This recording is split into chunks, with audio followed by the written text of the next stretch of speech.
Selamat datang di Novel Story, channel yang menceritakan novel berjudul Aku Bukan Menantu Sampah. Jangan lupa subscribe dan like. Sekian dari Mimin, silahkan menikmati ceritanya ya. Aku Bukan Menantu Sampah, bab 516 Pecinta Wanita. Rocky berkata dengan dingin, "Kamu bukannya sudah cari pembantu untuk melakukan ini? Ini bukan pekerjaanku tapi pekerjaannya pembantu." Petik 2. Sebelum kembali ke kota Gopo, begitu tinggal di villa, Jenny langsung mencari 3 pembantu dan menyuruh Dewi membayar gaji mereka. Setelah dia selesai berbicara, dia tidak mempedulikan Jenny dan langsung berjalan ke taman. Melihat Rocky yang begitu santai dan tidak mendengarkannya, Jenny dengan marah menggertakkan kakinya. "Bu, kenapa kamu menyuruh Rocky untuk melakukannya?" kata Dewi yang sudah tidak bisa menahan diri. Lalu dia berkata lagi, "Dia baru saja menyelamatkanmu, tidak bisakah ibu memperlakukan dia dengan lebih baik?" "Omong kosong," kata Jenny, tapi begitu Dewi menyebutkan masalah ini, Jenny tidak bisa marah seperti tadi lagi. Dia berpura-pura sakit dan dia akhirnya jatuh ke lubang yang dia buat sendiri. Jika bukan karena Rocky bisa menyembuhkan migrainnya, apa dia akan membiarkan Rocky menamparkan wajahnya? Jenny sambil menahan amarahnya dan berkata, "Lupakan saja, aku tidak peduli dengan si sampah ini lagi." Lagi pula dia sudah meminta bos Rian mencari orang untuk menghajar Rocky. Di luar pintu ada suara trompet. Dewi langsung bergegas ke gerbang untuk menyambut Direktur Rian dari kota Sambing.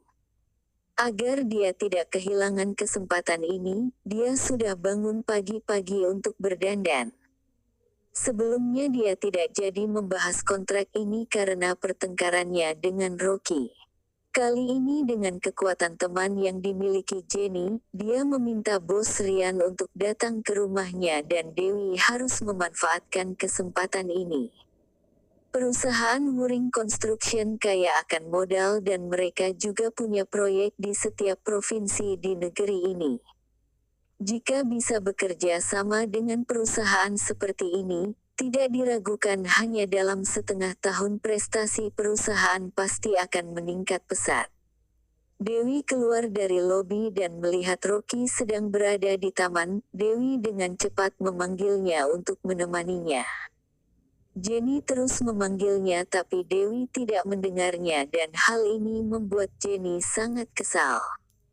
Rocky dan Dewi bersama-sama keluar dari pintu. Begitu mereka mengangkat kepala, mata mereka nyaris menjadi buta. Seperti ini mau membahas bisnis. Dewi terkejut dan mengira dirinya sudah salah lihat.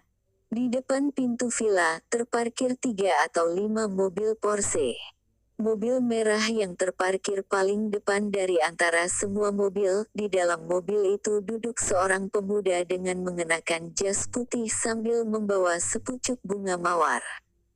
Supirnya membuka pintu mobil itu dengan hormat. Pria itu keluar dari mobil dan berjalan sambil tersenyum ke tempatnya Dewi, lalu dia dengan sopan menyerahkan sepucuk mawar yang ia bawa. "Halo Direktur Dewi, saya adalah perwakilan perusahaan Wuring Construction dan nama saya adalah Keanu. Ayah saya memintaku untuk datang kemari dan membicarakan proyek yang akan ditandatangani." "Hah?" kata Dewi yang melihat Keanu sambil mempersembahkan mawar kepadanya, lalu dia dengan canggung berkata, "Terima kasih, sebaiknya bunga ini lebih baik Anda simpan kembali." Keanu berkata sambil tersenyum, "Saya mendengar Anda tidak hanya cantik, tapi Anda juga sangat kompeten dalam mengelola perusahaan. Bila dilihat-lihat kelihatannya kita berdua cocok. Maafkan aku, bunganya Anda simpan saja." Tolak Dewi. Siapa yang mau membawa sepucuk bunga mawar saat akan membicarakan proyek sebesar ini? Tiba-tiba Jenny menyerobot masuk ke tempat dan percakapan mereka. Jenny mengambil bunga dan menciumnya terus-menerus. Dia dengan mabuk berkata, bunga ini benar-benar wangi, pasti bunga ini sangat mahal. Ibu, kata Dewi sambil menarik pakaian Jenny. Keanu sambil tersenyum dan berkata, tidak mahal, harganya hanya beberapa ratus juta. Bunga dan parfumnya ini saya impor dari Bulgaria dan parfum ini pasti terbuat dari bunga mawar. Mahal sekali, kata Jenny dengan mata yang bersinar dan memegang mawar itu dengan sangat erat. Lalu dia langsung berkata, Tuan, kamu masuk dulu. Keanu cukup kesal, dia sudah dengan khusus beli mawar ini untuknya dan ternyata ditolak olehnya.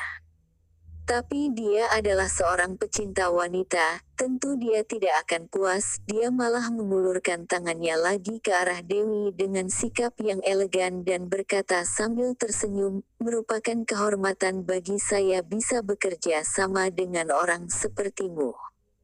Terima kasih, Dewi tidak punya pilihan selain menerima uluran tangannya. Keanu yang memegang tangannya selama beberapa saat, dia langsung merasakan kelembutan yang tiada banding, lalu dia diam-diam mengelus tangannya. Wajah cantik Dewi langsung memerah dan dia tanpa sadar langsung menarik tangannya. Jenny dengan tergesa-gesa berkata, tehnya sudah siap, cepat masuk. Tidak disangka anaknya Tuan Rian masih sangat muda, kalau saja dia menyukai putriku, aku akan sangat senang. Rocky dengan dingin melirik ke arah Keanu sambil memasuki ruang tamu. Tiba-tiba, teriakan terdengar dari belakang. Direktur Rocky. Rocky mengerutkan kening dan berbalik karena terkejut. Dia melihat seorang wanita yang memiliki tubuh yang aduhai dan halus dengan mengenakan gaun hitam ketat berlari ke arahnya dengan sepatu hak tinggi. Kamu, Freska. Direktur Rocky, ingatanmu baik sekali, ternyata kamu masih belum lupa denganku. Kata Freska sambil tersenyum. Freska berkata lagi dengan suara yang malu-malu, Direktur Rocky, tidak disangka kita berjumpa lagi, kita berdua benar-benar berjodoh. Bertemu dengan wanita ini langsung membuat Rocky sedikit khawatir. Dia masih ingat dengan sekretaris ini yang pernah bekerja di pabrik obat yang sudah dia beli dan Freska melihat semua yang terjadi dengan pabrik obat tersebut. Istrinya tidak tahu tentang masalah itu, kalau wanita ini banyak mulut, istrinya pasti akan terus mencari tahu tentang masalah itu. Freska dengan bersikap mentel berkata kepadanya, Direktur Rocky, malam ini saya ajak kamu makan malam untuk merayakan pertemuan kita kali ini. Maaf, aku tidak bisa, kata Rocky dengan bulu kuduk yang merinding. Pandangan mata wanita ini serasa ingin memakan dirinya dan penuh dengan rasa haus dan lapar. Dia berpikir sejenak lalu dengan serius berkata kepadanya, Freska, aku harap kamu bisa menjaga mulutmu dan sebaiknya kamu simpan saja pada dirimu sendiri, oke? Oke, kata Freska sambil tertawa centil. Lalu dia merangkul tangannya dan mengarahkannya ke kerah bajunya. Direktur Rocky, kamu elus dong, hal yang tidak boleh kukatakan ada di sini. Rocky tidak menyangka dia begitu beraninya bersikap seperti ini kepada dirinya. Sialan, lacur sekali dia ini. Dia langsung melihat ke dalam villa dan segera menarik kembali tangannya dari rangkulan Freska. Untungnya istrinya sedang tidak melihat dia. Direktur Rocky, kamu coba dulu, kata Freska yang menolak Rocky melepaskan tangannya darinya sambil menempelkan lagi tangannya ke kerahnya. Kepala Rocky serasa mati rasa, dia baru kali ini melihat wanita yang seperti ini, lalu dia langsung berbalik menuju ke dalam villa. Dia berharap wanita ini sebaiknya tutup mulut, jika tidak masalah yang timbul akan jauh lebih kompleks.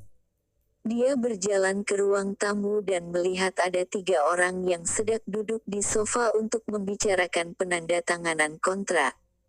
Begitu Jenny melihatnya masuk, dia langsung berkata, cepat tuangkan teh untuk tamu yang datang.